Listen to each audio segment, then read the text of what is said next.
And now, the 6 o'clock report with Jack Dennehy. Good evening.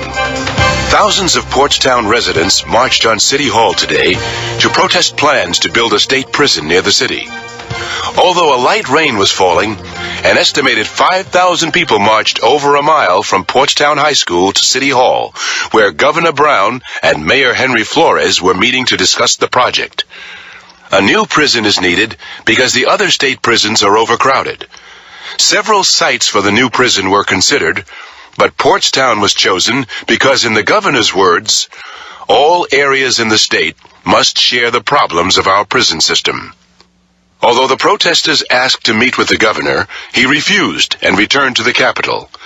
After the governor's departure, however, the mayor met with the organizers of the march and explained his position.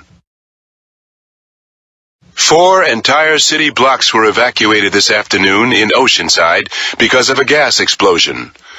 The explosion occurred at 1:20 p.m. in a deserted building on 2nd Street. Fire department officials believe that the explosion was due to leaking gas. The building had been empty for several months, and they suspect that a gas main had cracked because of vibrations from work being carried out by the city on the street. Coast Guard helicopters went into action today after a yacht capsized in Coolidge Sound. Despite rain and high seas, the helicopters were able to rescue all but one of those aboard. 2 men and 2 women were pulled to safety, but one of the men was pronounced dead on arrival despite the rescue team's efforts. The other 3 are in satisfactory condition. The 5th passenger, a woman, was not found. Although the Coast Guard continues its search, she is presumed drowned. The Coast Guard had issued a small craft warning this morning, but the yacht set out from the Newgate Marina in spite of the warnings. Incomplete reports have reached this station about a 100-mile-an-hour car chase on Portstown streets.